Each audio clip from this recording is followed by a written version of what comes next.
So we're here with Mazyar, first time in the F1600 here at New Jersey Motorsports Park.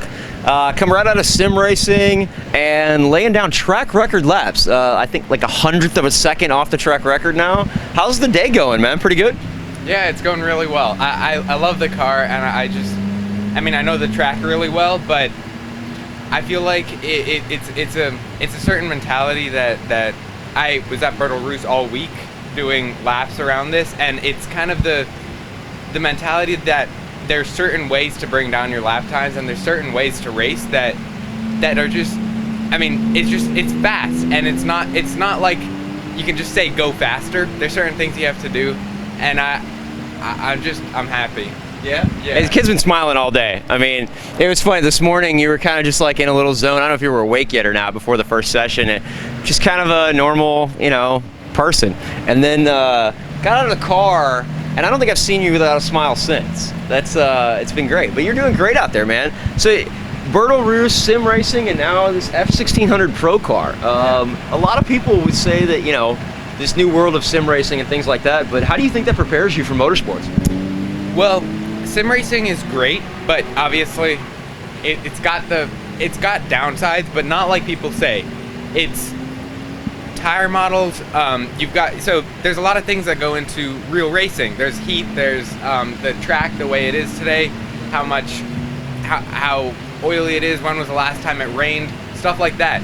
Sim racing doesn't necessarily perfectly capture all of those, but it does its best. You can set the track to have like certain how worn out it is. You can have the time of day, the temperature, but that's all on if you were just running a track over and over again. What's so great about sim racing is the fact that you can, any 5-minute period, there's another race going on, so you can just join and practice your racecraft. It's the best thing because there's no real penalties. Yes, you can have your safety rating and your I rating penalized, and you can go down in class, but if you learn that those are all just kind of forcing you to race cleanly and race and also win. So I think that's just what's so great about sim racing. Not necessarily by learning how to drive really fast. I think you need to go to a school and you need track time to do that, but it's great for racecraft. Hey man, well, track time's what it's all about. That's for sure. And like you said, the racecraft. You're talking. Sorry, my eyes water here a little bit. Like you were talking about the school and coming from the Bertle Roos. What was jumping from that car to this car? What was the biggest change? In terms of power, they're pretty similar. In terms of the transmission's pretty similar. Other than this one just feels a lot tighter. But I think the biggest thing is obviously the grip. This one has slicks, and you've got way more grip, way more contact area. It's just all the obvious things that provide more grip.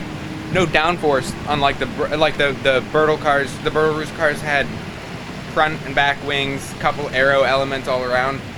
But I don't think they weren't designed to be able to push enough to use all that downforce.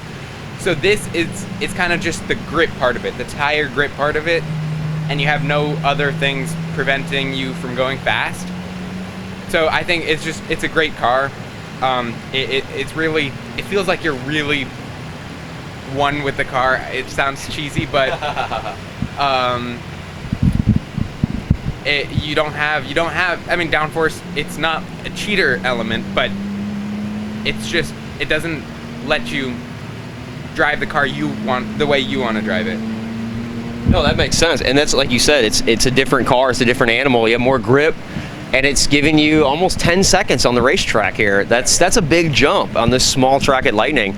So you've got one session left this afternoon, and then you've got some ideas. You got any plans for the future? You gonna try and go pro with this deal, or what's the idea here, man? I mean, I'm not trying to go full pro. I'm not aiming for Formula One, but I'm also happy just sticking around and doing F1600 for maybe the rest of my high school. Motorsport is a great sport, and I think it teaches you a lot of things that you need in life that you can't get anywhere else, and it goes underappreciated all the time. So I feel like it makes me a different person doing it for competitively. Well, no, that's great that you have that idea that, you know, everybody thinks that you either have to have this as a career, you're going to be F1, or you have to wait, go get a job and race when you're 50. Like, it's awesome that you have that mentality. We need more people that want to just do it for fun at the lower level, and that's something that's amazing. I mean, even if you wanted to run Formula 4 or F3 or whatever for fun one day, those options are available, and it's great that you're trying to get into it at such a young age because you'll have that. So that's awesome, man. Yeah, I mean, about that, I've been thinking about it a lot. What made me want to do it? Nobody in my family has ever touched a race car. Nobody knows. I was the only one. Like, nobody even watches Formula 1. I was the one who started. But then I just realized one day, what makes someone else more qualified to drive a race car? Because, I mean, we're all human. So if someone else is capable, then I must be. So I just decided I want to race cars one day, professionally. And I researched what the path is that most people take to get to Formula 1. And I saw F1600 is really popular. It used to be called Formula Ford. And now it's still one of the major stepping stones on the way to Formula 1. So I think it's really cool. It's a lot of fun. Well, you made the right choice, that's for sure. A lot of people are trying to skip this step nowadays and go straight into other stuff, and there's a lot you can learn in these cars that you don't learn at other levels. So it's a great place to start, and you'll definitely appreciate it later in life. But you're going to get ready to go back out on track here in a little bit, and final session of the day, going to lay down a few more laps, and then hopefully we'll get you back out on track sometime this fall. Maybe we'll see. You know, we'll get him back out and have to find a track for you, have a race. But you're going to come hang around New Jersey Pro Weekend, right? And meet some of our pro guys and just say hi. And yeah. So, you know, you'll be back and check that weekend out. So we'll be get you guys some footage of Mazyar. I'm screwing this up all weekend, guys. We're going to get some footage of on track. I've got some GoPro footage. We're going to get some mashups for you guys here in just a little bit. And thanks for joining us. Thanks for talking. And I'm glad you're having a blast. And I appreciate you taking the time to talk to me today. And hopefully we see you back soon, man. Thank you. Congrats again on being bad fast.